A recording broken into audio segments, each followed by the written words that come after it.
기도드리겠습니다. 자비하시고 은혜로우신 하나님을 찬양합니다. 하나님의 은혜로 거룩한 주일을 맞아 주님께 예배하게 하심 감사드립니다. 허물 많은 저희들을 사랑하시는 주님, 이 시간 저희들의 죄를 고백합니다.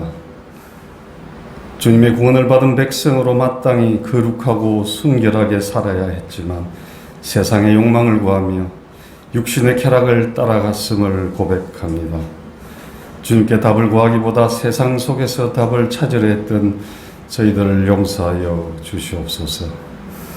주여, 저희를 긍휼히 여기사 성령을 부어주시고 하나님을 온전히 믿고 신뢰하는 믿음의 고백을 갖게 하옵소서.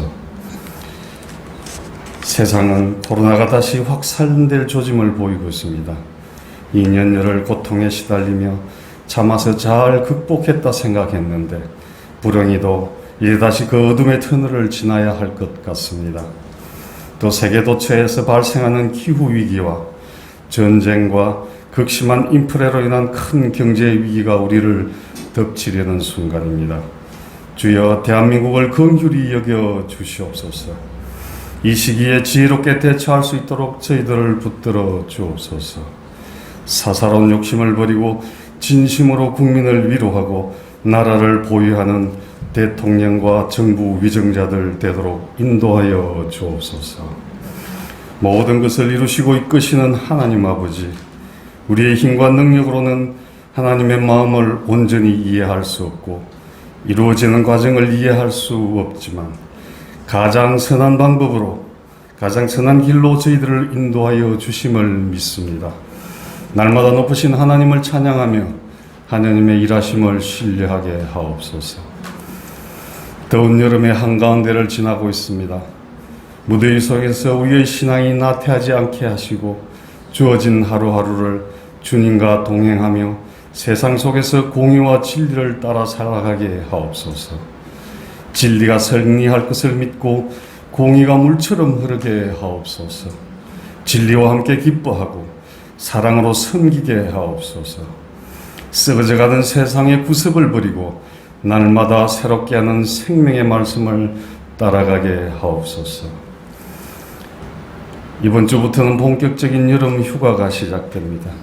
휴가 기간 동안 하나님의 인도하심과 보호하심을 통하여 안전하게 보내게 하시고, 비록 여러 어려움들이 우리를 둘러싸고 있지만 그 속에서도 삶의 여유와 기쁨을 누리는 귀한 시간 되게 하시옵소서. 성령으로 저희와 함께 하시는 하나님, 귀한 말씀을 증거하실 목사님께 신령한 능력과 성령 충만케 하셔서 그 말씀을 통하여 주의 영광이 드러나게 하옵소서. 예배를 참석한 모든 성도들을 위해서 간구합니다. 이 시간 온 마음과 정성으로 예배하게 하시고 육신의 병으로 고통당하는 성도에게는 건강과 힘 주시고 믿음이 부족한 성도에게는 굳세고 담대한 믿음을 주옵소서. 여러 사정으로 예배에 참석지 못한 성도들도 기억하시고 동일한 은혜를 허락하여 주시옵소서. 예배의 시작과 끝을 주님께 맡겨오며 빛 대신 예수 그리스도의 이름으로 기도드리옵나이다. 아멘. 네, 좋은 소리로 찬양해 주셔서 감사합니다. 네, 우리 같이 하나님의 말씀 같이 보도록 하겠습니다. 빌립보서 3장 10절에서부터 16절까지 있는 말씀입니다.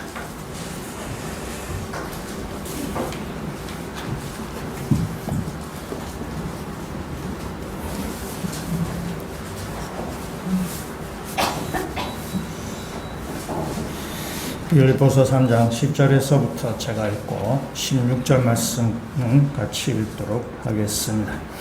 내가 그리스도와 그 부활의 권능과 그 고난에 참여함을 알고자 하여 그의 죽으심을 본받아 어떻게 해서든지 죽은 자 가운데서 부활에 이르려 하노니 내가 이미 얻었다 함도 아니요 온전히 이루었다 함도 아니라 오직 내가 그리스도 예수께 잡힌 바 된 그것을 잡으려고 달려가노라.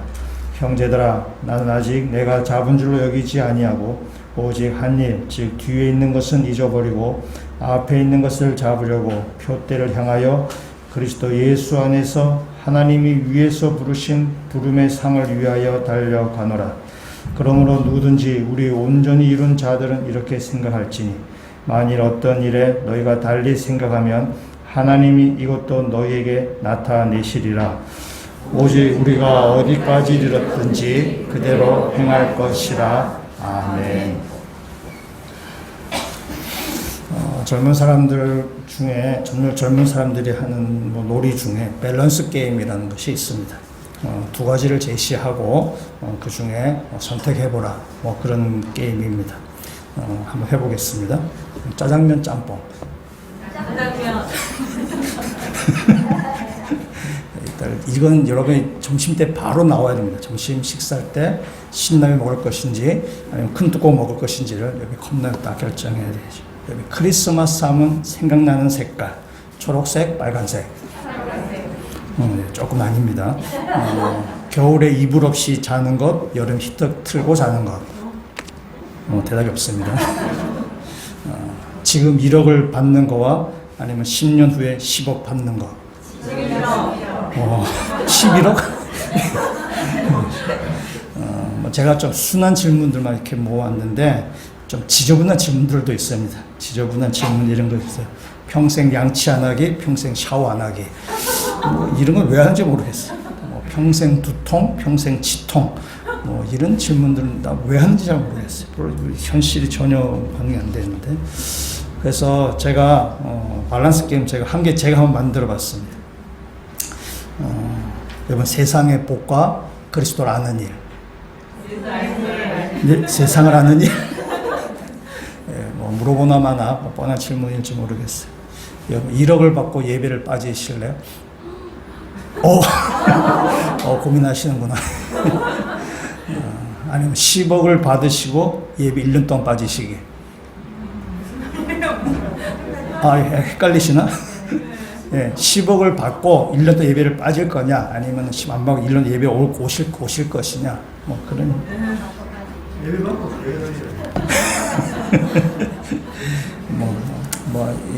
그냥 뜬구름 잡는 이야기일 수도 있습니다. 근데 바울에게 우리 한번 물어본다면은 바울 어떻게 대답했을까? 바울은 분명히 대답을 했을 것입니다. 우리가 오늘 본문 말씀은 아니지만 지난주에 본문 말씀 보시면 우리 8절에 있는 말씀을 같이 한번 읽어보도록 하겠습니다. 또한 모든 것을 해로 여김은 내 주 그리스도 예수를 아는 지식이 가장 고상하기 때문이라. 내가 그를 위하여 모든 것을 잃어버리고 배설물로 여김은 그리스도를 얻고. 아멘. 바울은 그리스도를 아는 지식이 가장 고상한 지식이다 라고 바울은 그렇게 고백을 합니다. 여기 우리말 성경이 고상하다라고 번역을 했는데 이 고상하다라는 번역은 조금 점잖은 표현인 것 같습니다. 사실 이 고상하다는 말은 말 자체가 굉장히 고상하고 품격 있고 좀 그런 뉘앙스를 풍기는데 사실 이 고상하다는 단어는 그보다 훨씬 더 큰 뜻을 품고 있습니다. 이 고상하다는 말은 헬라어로 휘페르 에코라는 이런 단어인데 휘페르라는 단어는 뭐뭐를 대신하고 뭐뭐 위에 또 이렇게 뭐뭐를 넘어서 하는 그런 단어고요. 에코는 요즘도 많이 쓰는데요. 이게 에코는 이렇게 잉태하다 그런 것입니다. 생명을 낳다. 그래서 우리가 무슨 에코 얘기지 말아요. 에코 이코노미, 에코 경제학, 에코 그런 되게 오늘 되게 많이 쓰는 거죠. 그래서 환경을 언급할 때 에코라는 단어를 많이 써요. 그래서 잉태하다, 생명, 생태 이런 단어를 가지고 있습니다. 그래서 휘페르 에코라고 이야기한다면 이런 거죠. 뭔가 이렇게 넘어서는 생명, 뭔가 생명보다 더 위에 있는 뭔가 좀 그런 단어입니다. 그래서 이 휘페르 에코라는 이 단어는 고상하다 이 말은 뭐냐면은 우리 지금보다는 차원이 다른 생명을 얘기죠. 다른 차원의 생명을 이야기하는 것이니까 그러니까 차원이 다르다라는 의미를 가지고 있는 것이 바로 고상하다라는 그런 단어입니다. 그래서 NIV 성경에서는 이걸 어떻게 보냐면 surpassing greatness, 위대한데 surpassing, 아주 뛰어나는, 아주 탁월한 위대함 이렇게 번역을 했고요. ESV 성경도 surpassing worth, 아주 뛰어나는 가치, 아주 그런 것을 얘기해요. 그 다음에 우리가 또 쓰는 중에 NLT라는 성경이 있습니다. NLT 성경 뭐냐면은 infinite value, 무한한 가치가 있는데 정한 것입니다. 정한 것이 없는 거죠. 그래서 이것이 고상하다라는 이 단어는 우리나라 말이 굉장히 점잖게 이게 표현이 되어 있어서 뭔가 아주 점잖고 뭔가 품 있고 그렇게 얘기하지만은 그보다 훨씬 더 큰 뜻을 갖고 있습니다. 차원이 다른 생명이죠. 지금의 수준이 아니라 지금과는 다른 차원의 것을 이야기하는 것입니다. 그래서 바울이 그리스도를 아는 것을 고상하다라고 하는 것은 이 세상의 지식과 이 세상과는 차원이 다른 차원의 지식이다라고 지금 바울이 그렇게 지금 이야기하는 것입니다. 그래서 이 세상과는 차원이 다른 어떤 그리스도를 아는 일을 알았을 때에 이 세상의 것은 배설물로 내가 쓰레기로 여긴다라는 것이죠. 그래서 바울에게는 예수 그리스도를 만나서 그의 가치관이 전복되는 사건이 발생한 것입니다. 이 땅에 있는 가치가 아니라 이 땅에 있는 것이 아니 이 땅의 자랑거리보다 다른 차원의 그보다 훨씬 더 뛰어넘는 차원의 것을 봤기 때문에 이 세상의 것은 별로 의미를 찾지 못하는 거죠. 막 의미란 말이 죄송한데 의미 찾는 게 아니라 이 땅에 별로 큰 가치 의미는 있는 것이지만은 여기에 목숨을 걸 만한 것이 아니란 사실은 바울은 그걸 깨달은 것입니다. 그래서 바울은 예수 그리스도를 만나고 나서 그 인생의 방향이 바뀌고 그 인생의 목적이 바뀌어져 버린 것입니다. 지금의 차원과는 다른 차원의 지식을 받기 때문에 다른 차원의 영광을 받기 때문에 이 세상의 영광이 더 이상 바울이 추구해야 될 영광이 되지 않게 된다는 것입니다. 오늘 말씀 한번 보시면요. 오늘 10절과 11절에 있는 말씀을 한번 같이 한번 읽도록 하겠습니다.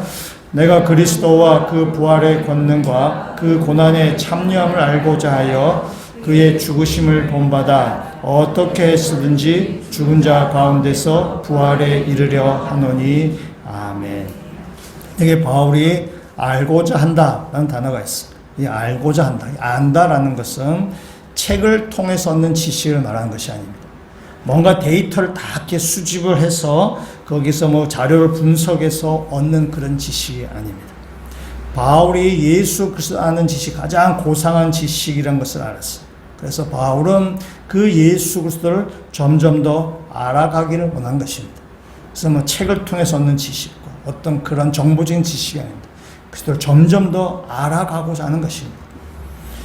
요즘 인기 있는 드라마가 이상한 변호사 우영우, 앞으로 읽거나 뒤로 읽거나 우영우 뭐 이런 것이 드라마인데 그 드라마 중에 뭐 이런 얘기가 이런 에피소드가 잠깐 나온 적이 있습니다. 소독동이라는 어떤 마을을 관통하는 도로를 이제 만들어야 되는데 그 행정당국은 그 마을을 관통하는 도로를 만들기 원하고 그 마을 사람들은 그냥 그 도로 건설하면은 마을이 파괴된다 그래서 그 도로 건설을 반대. 이게 도로를 건설하는 거에 대해서 이제 소송이 이제 걸려지게 됩니다. 그래서 이제 그 마을 사람들이 이장을 비롯해서 마을 사람들이 이제 행정당국 이제 소송을 걸게 됩니다. 그래서 이 마을 이장과 사람들이 변호사하고 판사에게 찾아가서 우리 마을 한번 방문해 달라 그렇게 요청합니다. 그러면서 거기서 하는 이야기가 이런 거죠. 지도에 나와 있는 숫자, 지도에 나와 있는 그 글자로는 우리 마을의 진면목을 알 수가 없습니다. 우리 마을은 땅값도 싸고 또 인원수도 얼마 안 됩니다. 그거 가지고는 우리 마을의 참 모습을 알 수 없습니다. 우리 마을의 가치를 알 수 없습니다. 그런 거죠. 책상에 앉아서 어떤 얻은 지식으로는 그 마을에 대한 참 가치, 그 마을의 참된 의미를 알 수 없다는 것입니다. 마을에 가서 마을의 사람들을 만나고 거기에 있는 사람들의 삶과 애환과 그 사람들을 이렇게 만남을 통해서 그 마을의 가치, 그 마을에 사는 사람들의 의미를 알게 된다라는 것이죠. 그것이 바로 안다라는 의미입니다. 성경에서 안다라는 말이 그런 거죠. 성경에서 안다라고 할 때 바울에서 안다라는 것은 체험을 통해서 아는 것을 이야기합니다. 책을 통해서 어떤 앉아서 책을 공부해서 얻는 지식이 아니라 경험을 통해서 인격적인 만남을 통해서 얻는 것을 성경에서 안다라고 하는 것이고 바울에서 그것을 안다라고 얘기합니다. 창세기에 하나님께서 천지를 창조하시고 창세기 4장 1절 말씀 나오는데 하나님께서 아담과 하와를 창조한 다음에 창세기 4장 1절에 이렇게 얘기합니다. 아담이 그의 아내 하와와 동침하매라고 되어 있습니다. 이거 나중에 찾아보시면 아시지만 그 동침하매라는 단어에 각주가 달려져 있습니다. 각주가 달려있고 뭐라 되냐면 알게 되매라고 되어 있습니다. 그러니까 이 아담이 그의 아내와 동침하매라는 것을 히브리 원어로 하면은 아담이 하와를 알았다라는 것입니다. 그래서 이 안다라는 것은 체험적인 것, 경험을 통해서 아는 것을 이야기합니다. 오늘 바울이 얘기죠. 내가 부활의 권능과 그 고난의 참여함을 알고자 한다. 그리스도를 점점 알아감을 통해서 주님과 인격적인 만남을 통해서 그리스도를 점점 알아가는 것입니다. 부활의 권능을 그가 아는 것입니다. 이건 바울이 있을 때 당시에 또는 이 빌립보서를 적을 때 당시에 그때 로마의 지배 아래 있었습니다. 당시의 사람들은 최고의 권력은 로마라고 생각했습니다. 그 로마의 그 권력은 로마 황제부터 나온다고 그들은 생각하고 로마 황제를 숭배했습니다. 로마의 권력은 로마 황제의 그 보좌에서 나온다고 생각한 것입니다. 그러나 바울은 이 권력은 로마 황제의 자리에서 나온 것이 아니라 하늘 보좌에서 나온다는 사실은 바울을 믿었습니다. 그리스도를 점점 알아감을 통해서 이 땅의 황제의 권위가 아니라 부활의 권위가 있다는 사실을 알았습니다. 땅의 보좌의 황제의 보좌가 그의 통치고 그의 권능이 아니라 하늘 보좌가 통치하는 것이고 이 세상을 다스린다는 사실을 그가 아는 것입니다. 그래서 로마 황제가 아니라 부활하신 예수 그리스도가 그의 진정한 권력인 것은 바울은 그가 알았던 것입니다. 예수를 알아감을 통해서 진짜 권력, 진짜 권능, 참 힘이 어디 있는가? 로마 황제가 아니라 바로 하늘 보좌에 계신 하나님이라는 사실을 바울은 분명히 알았던 것입니다. 오늘도 우리가 이 시대를 살아가면서 우리의 진짜 권력, 진짜 참 우리의 힘이 어디서 나오는가? 이 세상이 아니라 바로 하늘 보좌에 계신 하나님께서 나오는 사실 우리는 점점 더 알아가야 되는 것입니다. 오늘 주전에 기도하신 줄도 하셨지만은 우리 코로나가 우리한테 한번 큰 위기를 우리에게 겹쳤습니다. 옛날 패스트를 경험해 볼 때에 코로나가 이것이 단시일에 끝날 일인 것 같지는 않습니다. 어느 정도의 지구를 한번 휩쓰고 지나가야 될 그럴 것 같습니다. 근데 코로나 위기에 보다 더 큰 위기가 우리 앞에 경제적인 위기가 지금 닥쳐오고 있습니다. 많은 전문가들이 그렇게 얘기하고 있습니다. 경제적인 위기가 우리 앞에 몰려올 것이라는 거죠. 여러분 그 코로나 위기, 경제적 위기 아주 우리 앞에 큰 풍랑이 몰아쳐 오지만은 그러나 이 땅을 다스리시는 분, 우리를 다스리시는 분은 바로 하늘 보좌에 계신 여호와 하나님이라는 사실을 믿고 이 앞에 위기와 풍랑들을 이겨나가시는 믿음의 성도가 다 되시기를 주의 이름으로 축원합니다. 오늘 바울은 그 사실을 알고 바울은 이렇게 지금 이야기하는 것입니다. 오늘 본문에서 바울은 내가 믿음의 경주를 달려간다라고 하는 것입니다. 여러 가지 그 로마 황제의 권력이 아니라 내가 예수 그리스도가 참된 권력이고 하늘의 참된 권위인 것을 알면서 내가 이 믿음의 길을 달려간다 라고 바울은 지금 오늘 본문에서 그렇게 이야기합니다. 우리도 역시 믿음의 경주를 달려갑니다. 세상 사람들도 우리 인생을 다 무슨 마라톤으로 경주로 비유합니다. 성경도 역시 우리에게 믿음의 경주를 할 것을 바울은 권면합니다. 오늘 이 말씀을 통해서 우리가 이 믿음의 길을 경주하는 것, 우리가 이 큰 위기 가운데서 우리의 믿음의 길을 달려갈 때 우리가 어떻게 달려갈 것인지에 대해서 오늘 본문의 말씀을 통해서 한 5가지 정도로 간단하게 한번 말씀을 보고자 합니다. 첫 번째 14절 말씀 우리 같이 한번 읽어보도록 하겠습니다. 표대를 향하여 그리스도 예수 안에서 하나님이 위에서 부르신 부름의 상을 위하여 달려가노라. 아멘. 우리가 달려가는데요. 우리는 상을 보고 달려가는 사람들입니다. 우리가 인생을 다 경주를 마쳤을 때 우리한테 주어진 상이 있다는 사실입니다. 바울은 이야기하죠. 하나님이 위에서 부르신 부름의 상을 위하여 달려간다라고 하죠. 우리는 그 상을 보고 우리는 달려가는 것입니다. 저희 울주군에서 매년 영남 알프스 완등 사업을 합니다. 이게 뭐냐면은 그 울주군, 언양군, 밀양군 여기에 있는 그 산봉우리 가운데 1000m가 넘는 산봉우리 9개를 지정을 해서 그 그 봉우리 정상에 올라가서 사진을 찍어 보내면 은메달을 주는 뭐 그런 사업을 그들이 합니다. 처음에 울주군이 그 사업을 한 10,000명 정도 예상을 했어요. 10,000명 정도 예상을 했는데 너무 호응이 좋아서 전국에서 한 3만 명인가 5만 명이 신청을 했다고 합니다. 그러니까 울주군이 1년 예산을 잡은 것보다 훨씬 초과해 버린 거예요. 그래서 울주군 의회에서 막 뭐라 그랬대. 이렇게 돈을 막 쓰면 됩니까? 이렇게 많이 했다 그래요. 예상하지 못했던 일이 막 이렇게 벌어진 거죠. 이 전국에서 몰려들었어요. 그 사람들이 왜 몰려들었어요? 은메달 준다고 하니까 그 상을 받기 위해서 그 몰렸어요. 그 중에 저도 포함되어 있습니다. 저도 그냥 은메달 눈이 확 뒤집혀갖고 작년 한 해 동안 그 완등을 이제 9개 봉우리 이렇게 완등을 했습니다. 저 아내는 아무 생각, 저 따라다니다가 저 아내도 역시 그 완등을 해서 은메달을 우리가 받았습니다. 여러분, 등산을 좋아하는 사람은 산에 올라갑니다. 산에 올라가는데 뭐 메달 준다고 가는 게 아니고 안 준다고 안 갑니다. 산을 갑니다. 근데 이왕 주는 거, 이왕 산에 올라가는 거, 메달 준다고 하니까 사람들이 막 전국에서 막 몰려오는 것이. 상을 준다고 하니까 사람들이 좋아하는 거예요. 이 땅에 있어서도 그 은메달이 그 되게 뭐라고 해요. 그 돈도 얼마 되지 않는 거예요. 그러나 상을 준다고 하니까 사람들이 거기에 동기부여가 되어서 이렇게 막 이렇게 몰려드는 것이죠. 여러분, 세상의 상도 사람들이 이렇게 몰려듭니다. 우리 앞에 주어진 상은 이런 육신의 상과 비교할 수 없는 하늘의 상이에요. 비교할 수 없는 상이 우리에게 지금 준비되어 있다는 사실입니다.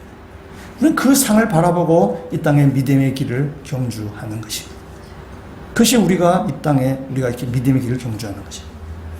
여러분, 앞에서 그 울주군에서 영남 알프스 완등 사업을 했는데 그건 지정한 9개의 봉우리에 올라가야만 받습니다. 어떤 사람이 난 진짜 알프스 갔다 왔다. 난 스위스에 진짜 알프스 갔다 왔다 하고 메달 달라 해서 주는 것이 아닙니다. 울주군이 지정한 그 봉우리보다 훨씬 높은 지리산이나 한라산이나 백두산에 올라갔다 왔다 해서 상을 달라 해서 상을 주는 것이 아닙니다. 그 군이 지정한 9개 봉우리를 등반해야만 상을 받는 것입니다. 우리 인생에도 마찬가지로 우리가 인생의 경주를 다 한 다음에 우리가 우리가 상을 준비하고 계시는데 그 상은 하나님의 말씀대로 순종했을 때, 하나님 지정하신 그 말씀에 순종해서 살았을 때에 하나님께서 우리에게 주시는 상입니다. 우리가 세상에서 아무리 수고하고 아무리 땀 흘리고 아무리 노력했다 해도 주는 상이 아닙니다. 하나님의 말씀대로 순종한 사람에게 주는 상이라는 것입니다. 우리가 여러분이 직업을 가지고 있습니다. 여러분이 직업도 가지고 있고 여러분이 가정도 꾸리고 있고 여러분이 뭐가 일을 다 하고 있어요. 취미생활도 합니다. 여러분이 그 직업이 여러분이 상을 받는 조건이 되는 게 아닌 것이죠. 우리가 직업은 뭐냐면은 우리의 진짜 직업은 오늘 바울이 13절에서 이렇게 이야기합니다. 13절 말씀에 보시면 이렇게 얘기하죠. 형제들아, 난 아직 내가 잡은 줄 여기지 아니하 오직 한 일이죠. 한 가지 일을 얘기하죠. 바울은 한 가지 일을 바라보고 하는 거죠. 한 가지 일은 뭐냐? 바울에게. 그건 복음 전하는 일입니다. 이 땅에 복음의 일꾼으로 그가 쓰임 받는 일입니다. 바울은 그 한 가지 일을 바라보고 이 땅을 달려가는 것입니다. 하나님께서 그 한 가지를 보고 달려간 바울에게 상을 준비하고 계시다는 사실입니다. 저와 여러분도 마찬가지입니다. 우리의 직업이 있고 이 세상에 우리가 하는 일들이 있습니다. 여러분, 그 하는 일들이 우리가 사는 것이 아니라 우리의 한 일은 바로 복음 전하는 일입니다. 우리의 한 일은 바로 예수 그리스도를 닮아가는 일입니다. 그 일을 마쳤을 때에 하나님께서 우리에게 상을 주시는 거죠. 우리에 있는 직업이나 우리의 가정이나 취미 활동이나 이 땅에서 하는 일은 뭐냐? 우리의 한 일, 한 가지를 하기 위한 수단이고 방편이고 도구란 사실입니다. 여러분, 이것이 바뀌면 안 돼요. 여러분의 직업이, 여러분이 하는 일이 그 일을 다 마쳤을 때 상을 주시는 것이 아니라 복음 전하는 일, 그리스도를 닮아가는 일, 그리스도인으로 살아가는 일, 그 일을 했을 때 하나님께서 마지막 날 우리에게 상을 준비하고 계시다는 사실. 여러분, 직업은 우리 그 일을 하기 위해서 우리가 도구로 쓰는 것입니다. 그 일을 감당하기 위해서 우리가 우리에게 밥벌이도 하고 그래서 우리가 월급도 받고 그 일을 하는 것입니다. 여러분이 하는 일이 그것이 우선되지 않도록 여러분의 우선순위를 잘 하시고 내가 이 땅에서 하는 일이 마지막 날 내가 열심히 살았는데 그것이 헛된 일이 되지 않도록 내가 열심히 수고하고 땀 흘렸는데 그것이 의미 없는 일이 되지 않도록 우리의 인생의 진짜 한 가지 일, 예수 그리스도를 닮아가는 이 땅에 복음 전하는 일, 예수 그리스도인으로 사는 일, 그 한 가지 일을 가지고 인생길을 쭉 달려가실 때 마지막 날 하나님께서 주신 그 상을 가지고 기다리고 계시다는 사실을 믿음을 가지고 인생길을 달려가시는 주의 백성들 되시기를 주님을 축원합니다. 두 번째 한계 생각은 12절에 있는 말씀, 우리 앞에 다시 한번 12절 말씀 같이 읽도록 하겠습니다. 내가 이미 얻었다 함도 아니요 온전히 이루었다 함도 아니라 오직 내가 그리스도 예수께 잡힌 바 된 그것을 잡으려고 달려가노라. 아멘. 여기 달려간다, 붙잡으러 달려간다 라는 것은 고대 운동 경기에서 쓰는 그런 단어입니다. 요즘도 우리 올림픽 경기를 합니다. 올림픽 경기라고 얼마 전에도 2020년 세계 그 육상 대회도 세계 육상 대회도 했었습니다. 그 올림픽에서 제일 짧은 단거리는 바로 100m 단거리입니다. 이번 100m의 그 선수들이 100m를 달려가는 동안에 숨을 몇 번 쉴 것 같습니까? 숨을 한 번도 안 쉰다 그러더라고요. 숨을 이렇게 한번 깊이 쉰 다음에 그냥 호흡을 막 이렇게 뛴다. 한 10초 정도, 10초 안 돼요. 10초 정도. 한 번도 안 쉬고 말 그대로 단숨에 그걸 달려간다는 것입니다. 아마 중간에 좀 숨을 쉬면 몸의 밸런스가 좀 깨져나가요. 왜냐하면 이게 0.01초 차이기 때문에 그 아주 자세한 부분에서까지도 작은 동작 하나도 그들이 철저하게 계산하에 그들이 달리는 것입니다. 이런 100m 운동선수들의 몸을 이렇게 보신 적이 있어요. 몸은 근육질입니다. 아주 몸이 되게 좋습니다. 왜냐하면 순간적으로 10초라는 그 순간에 모든 힘을 쏟아부어야 되기 때문에 힘도 줘야 되고 근력도 줘야 되고 몸도 그래서 아주 근육질입니다. 그리고 옛날에는 100m 하면 10초 와 진짜 빠른가 보다, 와 정말 잘 달린다 이래 봤는데 요즘은 기술이 발달해 가지고 카메라가 그 선수를 쫙 쫓아가면서 우리에게 이렇게 TV로 우리 이렇게 보게 이렇게 해줍니다. 정말 옆에 쫙 쫓아가면서 그 선수들 이렇게 촬영합니다. 그 옆에 보면은 선수들이 뭐 동작 하나하나, 그 몸의 근육 하나, 얼굴 표정까지, 이게 뭐 우리가 너무 생생하게 보게 되죠. 옆에서 보고 있으면 정말 말이 뛰는 것처럼, 자, 숨을 씩씩거리면서 말을 뛰는 것처럼 얼굴에 힘을 팍 주고 이렇게 뛰게 됩니다. 그죠? 선수들이 100m를 전력을 다해서 뛰는 것입니다. 모든 힘을 쏟아부어서 그게 전력을 해서 뛰는 것입니다. 여러분 그 선수들이 100m를 뛸 때 무슨 생각하겠어요? 쓸데없는 생각 안 합니다. 뭐 어떤 생각하지 않아요. 딱 한 가지 생각하죠. 목표점에 있는 그 꼬링 지점에까지 그 표대를 보고 달려가는 그 오직 그 한 가지 생각을 하고 힘을 모으고 마음을 모으고 정신을 모아서 집중해서 그 결승점까지 그가 전력으로 달려가는 것입니다. 그것이 여기서 달려간다라는 거예요. 온 힘, 전심전력으로 그 힘을 쫙 모아서 그 달려가는 것입니다.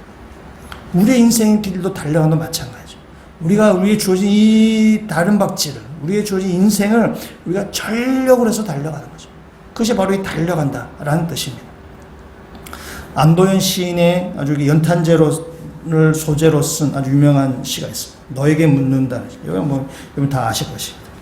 연탄재 함부로 발로 차지 마라. 너는 누구에게 한 번이라도 뜨거운 사람이었느냐. 참 잘 지은 시라고 생각합니다. 이 시를 한번 우리 신앙으로 한번 생각해 봅시다. 우리가 주님과의 관계에서 우리가 한번 생각해 봅시다. 너는 예수 그리스도를 위해서 한 번이라도 뜨거운 사랑이었느냐. 우리가 주님을 위해서 정말 뜨겁게 우리가 한번 사랑해 봤냐는 거예요.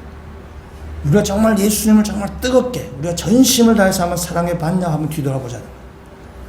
예수님은 우리를 정말 뜨겁게 사랑하셨어요. 자신을 십자가에 내어놓기까지 예수는 우리를 사랑하셨습니다. 정말 우리를 뜨겁게 사랑하셨어요. 우리는 과연 그 주님을 그렇게 뜨겁게 사랑하며 사신 적이 있냐는 거죠.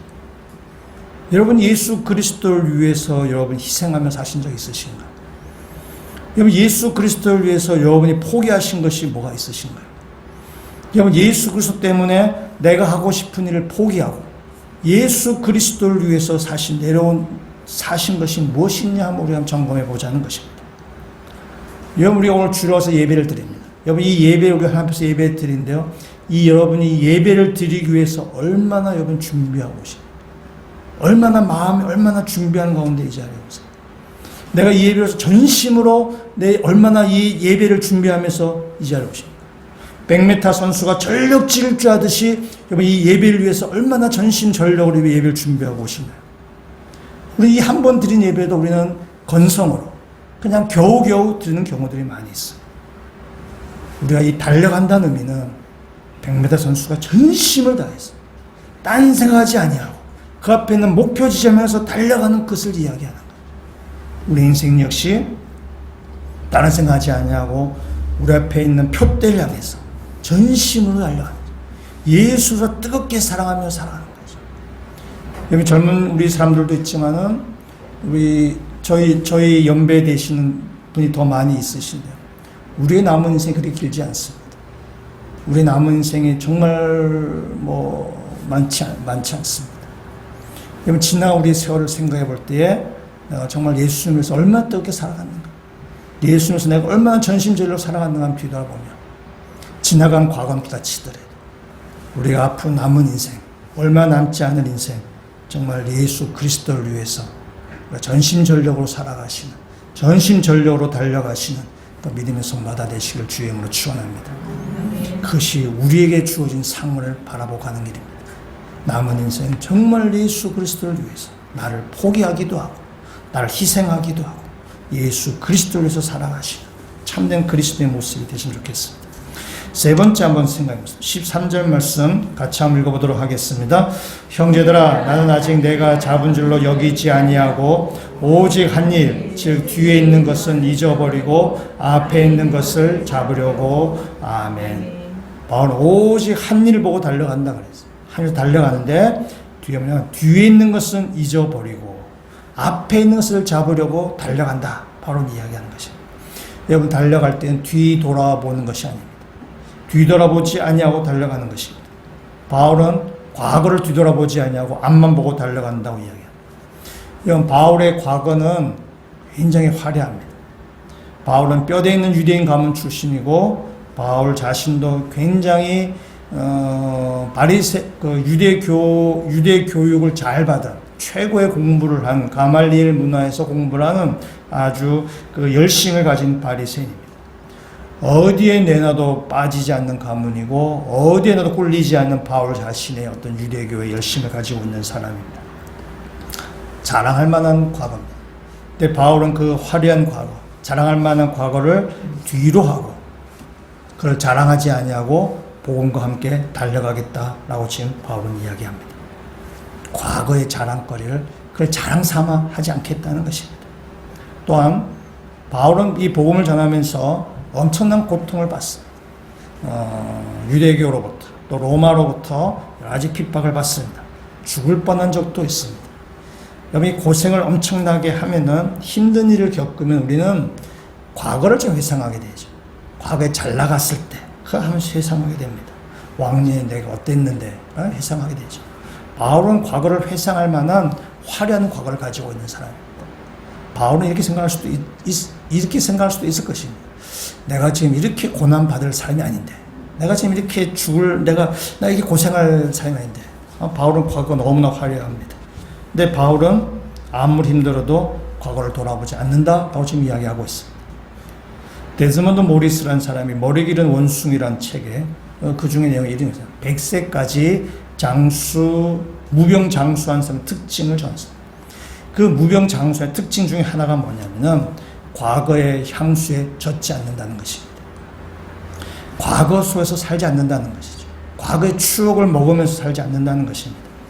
나이 드신 어르신들이, 노인이 되어서 몸에 힘도 많이 약해진 사람들이 과거를 회상해서 과거에 젊었을 때 힘도 좋고 몸도 빠르고 아주 열심히 살았던 그 과거를 생각하면은 지금 현재의 모습이 노인들이 우울증에 빠지기 쉽다는 거죠.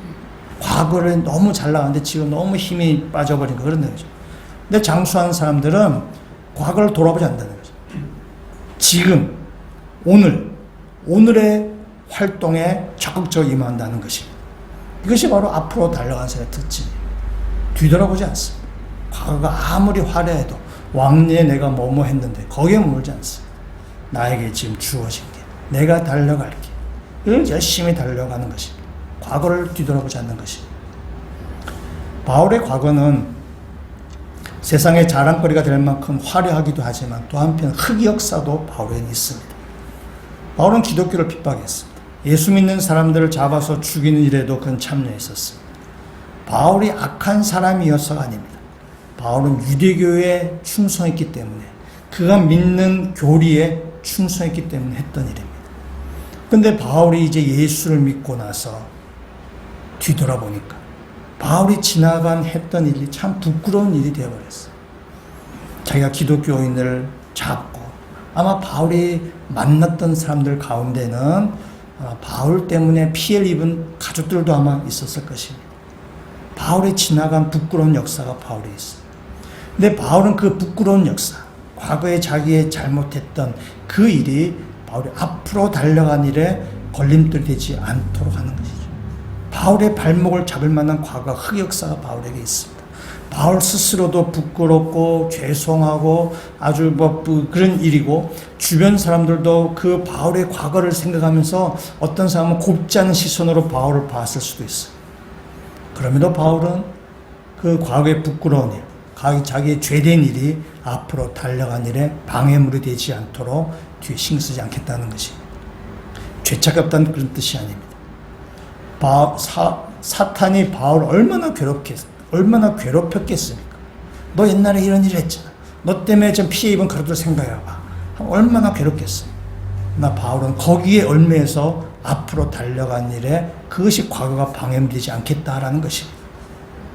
우리 과거에도 마찬가지입니다. 우리 과거에도 자랑하고 싶은 일들도 있고 감추고 싶은 부끄러운 일들도 있어요. 그러나 다 흘러간 과거의 일입니다. 여러분, 흘러간 물은 물레방아를 돌리지 못합니다. 지나간 과거의 일입니다. 잘했던, 자랑할 만한 일이든 부끄러운 일은 과거의 일입니다. 그 과거의 일이, 뒤의 일이 우리가 앞으로 달려간 일에 발목을 잡지 않도록 뒤돌아보지 않냐고 앞만 보고 달려가시는 믿음의 성도가 되시길 주님을 축원합니다.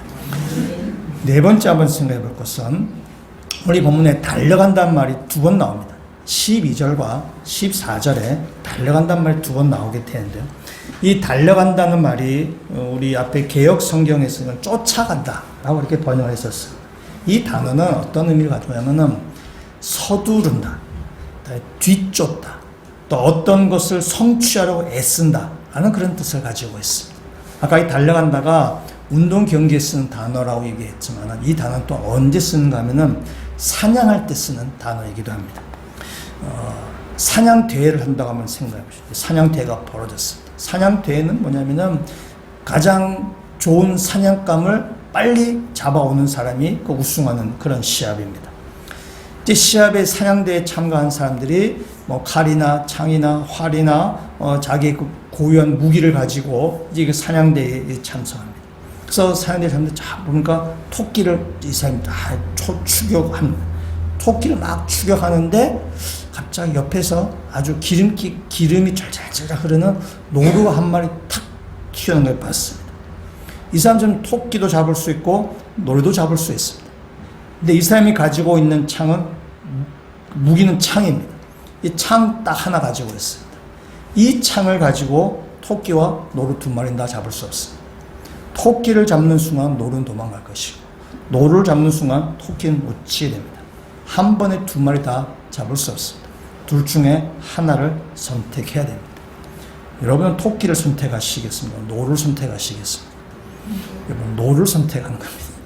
노루가 비싼 겁니다. 그러니까 이렇게 사냥 대회에 있어서 토끼를 잡아갖고는 등수에 들지 못합니다. 이게 노루 정도 잡아가야만 그 사냥 대회에서 이렇게 뭐 등수에 들 수가 있는 것입니다. 그래서 토끼를 잡을 수 있고 노루를 잡을 수 있을 때에 둘 다 잡을 수 없는 상황에서 노루를 잡기 위해서 토끼를 포기하는 것입니다. 토끼를 포기하고 노루를 잡는 것입니다. 그것이 바로 달려간다는 뜻입니다. 더 큰 이익을 위해서 작은 이익을 내려놓고 더 큰 이익을 쫓아가는 것입니다.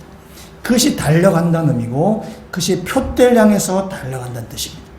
더 큰 이익을 위해서 눈앞의 이익은 포기하는 것입니다. 그것이 달려가는 것입니다.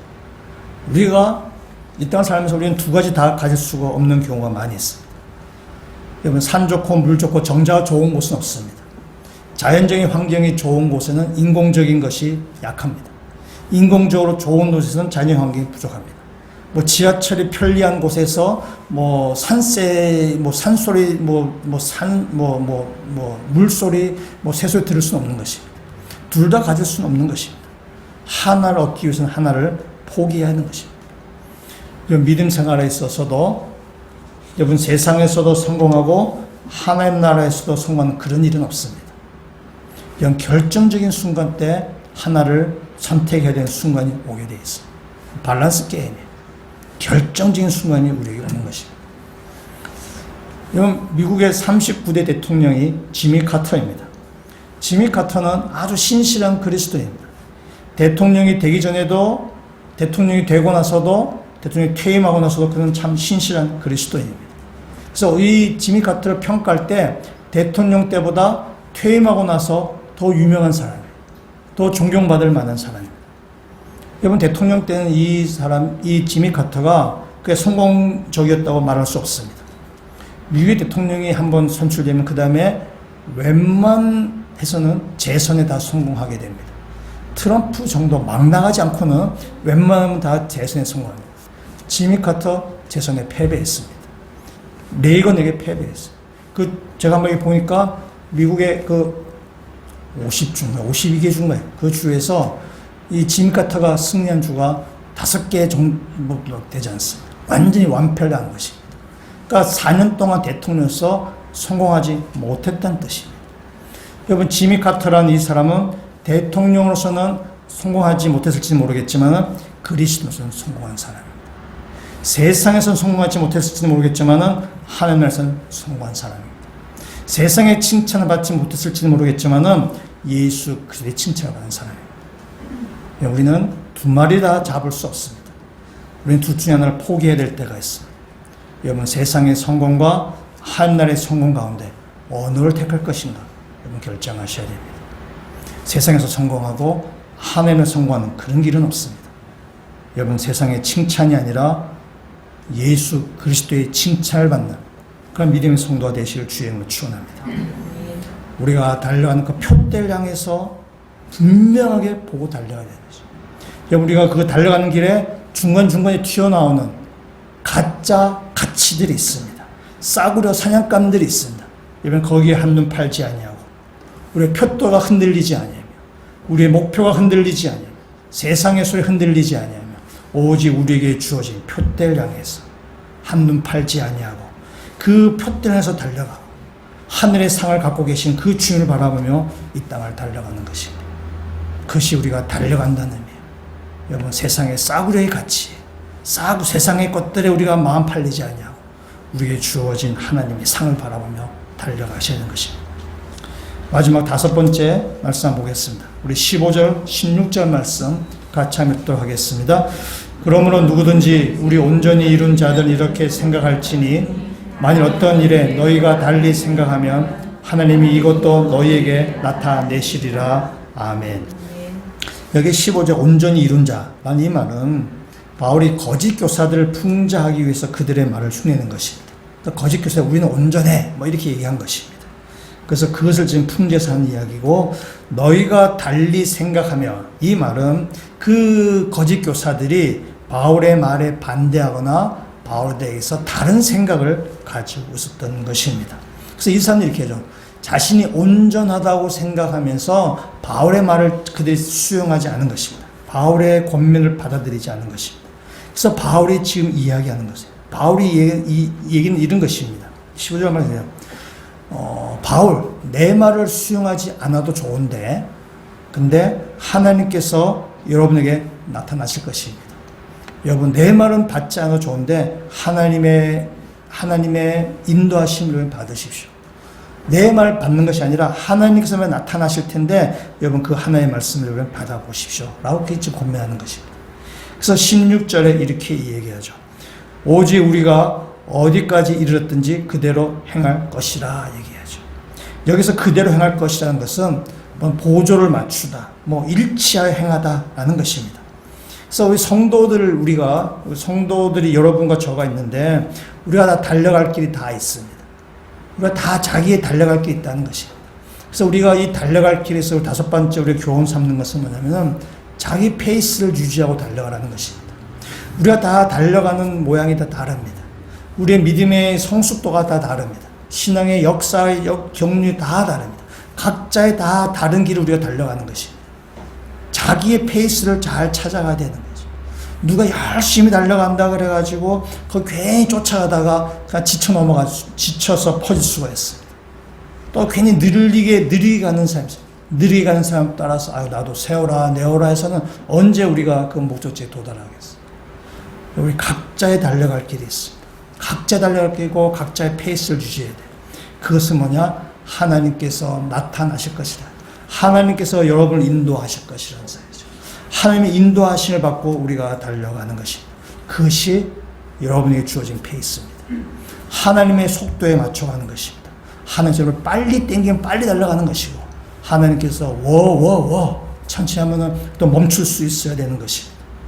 하나님이 여러분의 인도하심에 따라 하나님의 부르심에 따라 페이스를 유지하면서 달려가실 때에 하나님께서 마침내 마지막 날 결승 지점에 여러분을 꼬린시키실 것이라는 사실입니다. 그 하나님의 인도하심을 받고 가는 것입니다. 우리 모두는 바울이 얘기한 것처럼 우리는 이미 얻었다 함도 아니고 아직 이뤘다 함도 아닙니다. 우리는 열심히 달려가고 있는 사람입니다. 우리는 온전함을 추구하는 사람입니다. 그래서 그리스도인은 온전함을 추구하는 사람이에요. 근데 이 온전함이라는 말은 굉장히 역설적인데요.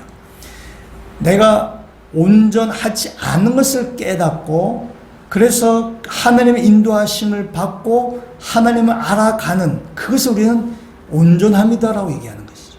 내가 흠이 없거나 뭐가 잘 갖췄기 때문에 온전하다는 것이 아니라 그것이 아닌 것을 내가 알고 온전하지 않다는 사실을 내가 깨닫고 그래서 내가 그리스도를 닮아가고 그 내 믿음의 길을 달려가서 그것까지 쭉 달려가는 그것을 성경에서 우리를 온전합니다라고 이야기하는 것입니다. 그것이 우리가 달려갈 길입니다. 오늘 말씀은 12절 말씀을 다시 한번 같이 한번 읽어보도록 하겠습니다. 내가 이미 얻었다 함도 아니요 온전히 이루었다 함도 아니라 오직 내가 그리스도 예수께 잡힌 바 된 그것을 잡으려고 달려가노라. 아멘. 우리는 이미 완성된 사람이에요. 우리는 달려가는 사람입니다. 여러분 중에 난 이미 완성됐어. 난 이미 다 이뤘어 라고 말하는 사람은 아마 없을 것입니다. 그렇게 말하는 사람은 교만한 사람이죠. 우리는 그 정도로 교만한 사람은 아닙니다. 그건 한번 생각해 보셔야 할 것입니다. 나는 이미 이루은 것도 아니고 나는 아직 완전한 것도 아니고 나는 미완성이고 아직 부족하고 나는 아직도 이렇게 더 자라가야 됩니다. 라고 여러분 이야기할 것입니다. 아직도 나는 채워야 될 것이 남아있는 사람이다. 라고 이야기할 것입니다. 근데 말은 그렇게 하고 달려가지 않는다면 그는 거짓말하는 사람이에요. 내가 부족하다. 나 아직 달려가야 된다. 나 아직 미완성이다. 라고 얘기한다면 달려가셔야 되죠. 그걸 점점 더 알아가셔야 되는 것입니다.